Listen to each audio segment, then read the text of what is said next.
Coming up on today's show. Gosh, you have all these great ideas and intentions in the beginning of the year or earlier in the year that you're going to get done this year for sure.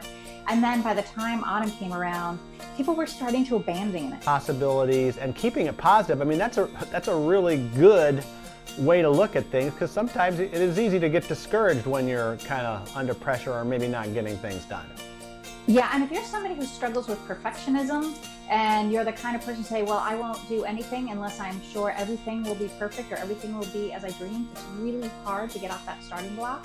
Productivity under pressure today on Keeping You Organized.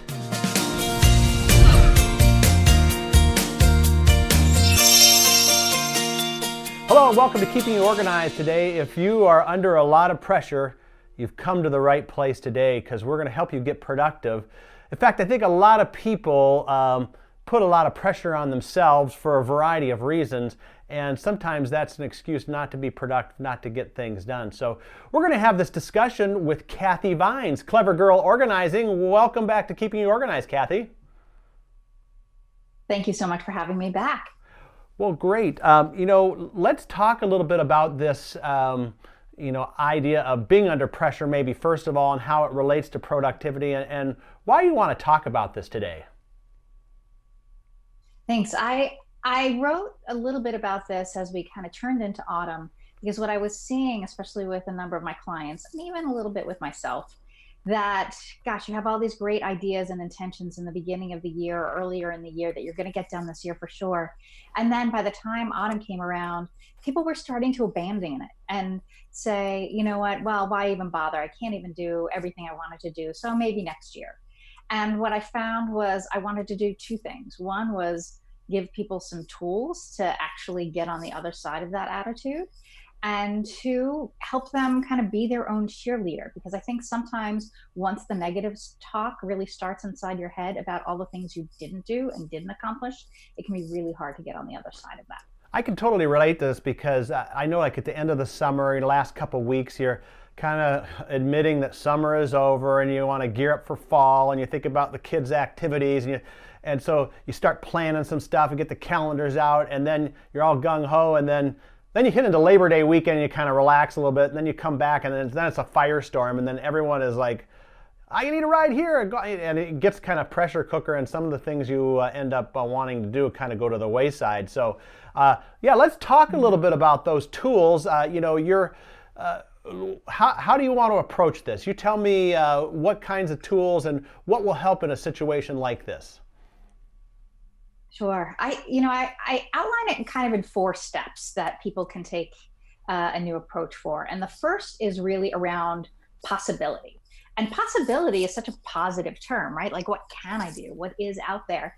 And it's that first reframing to say, all right, I can't do everything that I thought I was going to do, but what is still possible? It allows you to prioritize and say, well, I know I had these big dreams, but what was the most important part of that?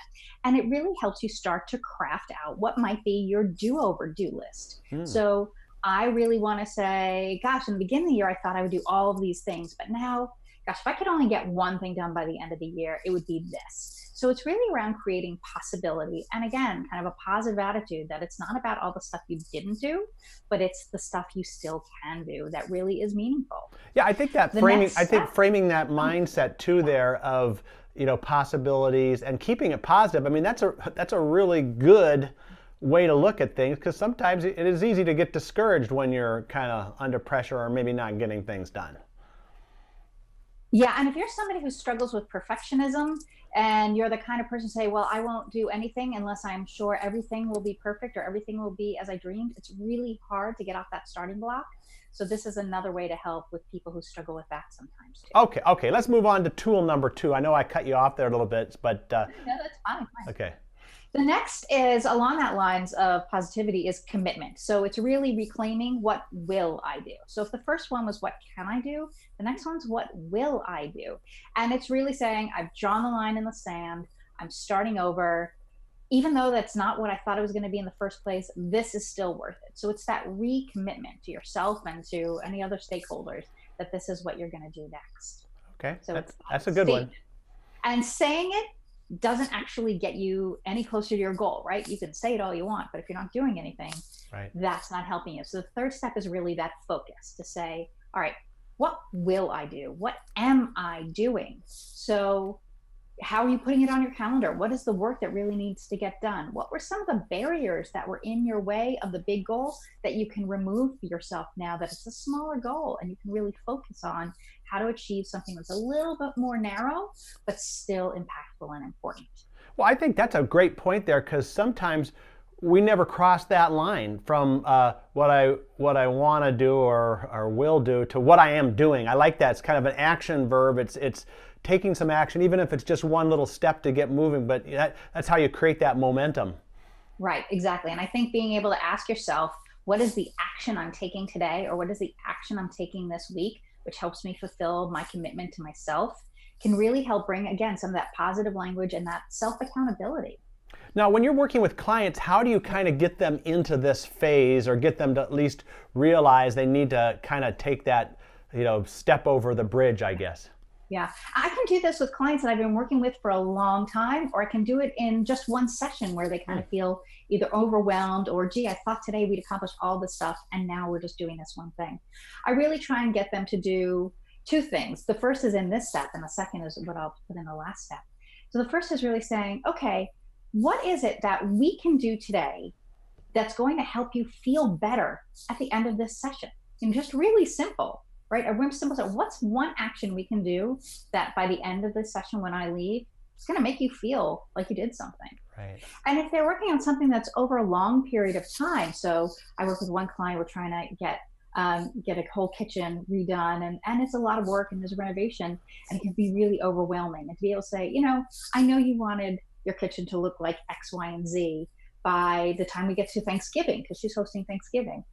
Say, but what are the things that we can do that actually just make it the most important stuff get done? So what are the things that we need to do in this space, like in your cabinets? What are the things we're going to need to do for your appliances? What are the things we're going to need to do with some of these small areas? Help them write it down, because once they see it, it's a little bit easier to say, oh yeah, that's a thing I can do. So helping to make the actions a little bit more tangible for them. Yeah, I love that, because it's really taking the elephant and eating it one bite at a time. It's taking the project and putting it into steps, and also doing one of those steps where it will, you can have like some satisfaction that you've accomplished something, and not be discouraged that the whole thing isn't done, but you've at least got something done. Yeah. Okay. And that is the fourth step. And the fourth step is really acknowledgement. Once you're done, again, kind of your own cheerleader and being positive around it, really being able to celebrate, this is what I did, not focusing on these are all the things I didn't do. Because again, you can really get into feeling like a failure, even if you've accomplished something. And it's important to stop and tell yourself and look around and say, well, where were we when we drew the line in the sand? Where were we when we thought for sure we were going to abandon the whole thing? And look what you've done. And one of the reasons I really like to work with this on my clients is because this kind of helps them with emotional muscle memory. If they know the next time they run into a challenge, and the next time they run into pressure, and they feel like maybe it's not worth it to try at all, they will have remembered not only that they did it, but they'll remember how it felt when they did. So I like to work with my clients to be able to say, let's look around. What did you accomplish today? How do you feel about the fact that we got X done, but not Y, Z? Right. How important does Y and Z feel now that you at least got X done? And often they'll find, what? I'm really glad I got what was most important to be done. The wish list may not get all checked off, but what's really important to me is. And they'll remember that for next time, that they too can start with a blank slate again and walk themselves through these 4 steps. Awesome. Well, I love these 4 steps. We're going to take a quick break now, and when we come back, we'll talk about the other piece of this puzzle of productivity under pressure. We're with Kathy Vines, clevergirlorganizing.com, and we'll be right back. Stock up on your favorite organizing products now at myorganize.life. This is the perfect time of year to equip your office with file folders, expanding files, project organizers, and more. And introducing our new bright white folder line that coordinates with any office decor. It's easy, shop online, and it's delivered right to your office. Stock up now on your favorites with everything you need at myorganize.life. That's myorganize.life. myorganize.life. We're back now and keeping you organized, talking about productivity under pressure. What do you do when everything is kind of overwhelming you and you still want to be productive? You maybe made some plans, but you're not acting on them because of the current surrounding. We've got Kathy Vines, clevergirlorganizing.com. Kathy, before the break, we kind of covered your 4 tools, but I know there's more. So what are we going to get into next?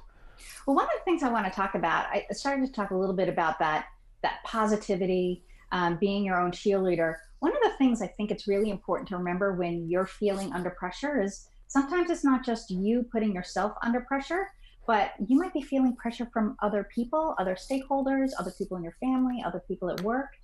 And so you might be putting yourself under tremendous weight, but sometimes it's important to communicate with others too. What's going on with your new plan?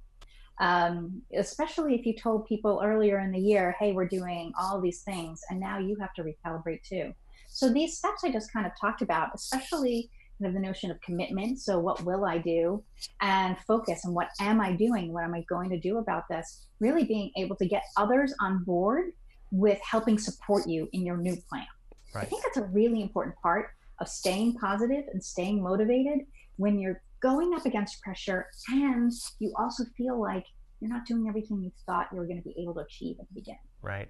I kind of relate to that. My wife's got a home-based business, and of course, she works with the kids. We homeschool. We got a lot going on. There's activities, and but there's some stuff that she wants to do for her business. And she said, you know what? I just have to let other people know that for the next 30 days I've got this, and this going, and it's going to be hard to do those other things because when you have a full schedule, so you have to give something up if you're going to take on something else. So is that kind of what you're alluding to? Yeah, and it's the emotional connection that goes along with feeling all that, and then maybe having to raise your hand and say, hey guys, I know I said I was going to do some things, but it turns out I'm not going to, or I actually have to shift around some things. There can be, again, the sense of failure, some challenge to your pride, some embarrassment, but it's important. An important part of moving forward to be able to recalibrate with what is possible is to get other people on board to say, I'm feeling good about this new plan. I am going to let go of some things because I've needed to balance some other things in other parts of my life. And so this is what I'm going forward with. Yep. Because what you don't want is people at the end of it saying, well, what happened to the thing you said you were going to do? I thought you said it was going to be this. And it doesn't matter how proud you are of what you accomplished. At that point in time, you feel like you have to explain and apologize, even though, getting back to that 4th step and acknowledgement, even though there's a lot of pride of accomplishment that you actually were able to get it done. Yeah. Do you have an example like with a client that you've worked through something like this and the result? Yeah, I have a client, a gentleman who was doing some work with he was undergone to move his office from one space to another, and his boss was really being very, very understanding. Let it go another month, let it go another month, that sort of thing. And eventually, he had decided in his own mind he was going to move at a certain period of time, but hadn't really cleared it with his boss. But he knew it was achievable. And we talked about the kind of the politics that were related to the surprise for his boss. So we strategized around, what could you tell your boss? It feels like bad news to him, but how can you turn it into a positive for you and for him? So we worked on a communication plan to get somebody else on board with your ability to still be productive under pressure. Right. Well, it seems like communication is the key in almost everything, right? So being able to communicate with people and letting them know where you're at and what to expect, and it keeps the surprises down, and I think that keeps the pressure down too. Yeah, I learned a rule, or I learned a lesson a while ago, that if you're expecting things from other people and they turn things in late, or they haven't turned things on a deadline, I can promise you that 5 days earlier, they totally thought they were going to meet the deadline. That wasn't their plan to miss the deadline. And they felt just as embarrassed about not meeting it as you feel aggravated that they didn't. Right. So recognizing that, there isn't a villain in this story, but effective communication can go a long way. Yeah. So as we wrap up here, is there any other pieces to this productivity under pressure that we haven't touched on yet that would kind of relate to this? The only thing that I would say is, I've been talking about productivity under pressure as being a function of time and the calendar or the day clicking away. It can be other resources as well. It could be money. It could be other people and other support. You thought you were going to have a big team, but now you're having a smaller team. So pressure can come from lots of different directions, and these same tools and steps apply. Right. And I think pressure is one of those things, again, that a lot of it's self-put on. It comes from outside environment too. You gotta look at that. But even just taking the time to kind of sit back, analyze the situation, evaluate, give yourself time to think can often help you, reduce some of that pressure just by thinking it through. Exactly. All right, great. It doesn't have to be perfect. Yes, absolutely. Well, Kathy, this has been great. Before we go, can you let us know what kinds of services you offer and how people can get a hold of you? Absolutely. I am a certified professional organizer based just north of Boston in Melrose, Massachusetts. I do in-person organizing in the area up here, and I do virtual organizing through Zoom or Skype or FaceTime all over the world. You can find me at clevergirlorganizing.com, and you can find my book, Clever Girl's Guide to Living with Less, on Amazon in paperback and Kindle. Awesome. Well, Kathy, thank you so much for joining us. I think now, folks, as we get through the end of this episode, I can feel the pressure levels down. We've worked through it, and but the pressure's back on because we have another episode coming up next time on Keeping You Organized.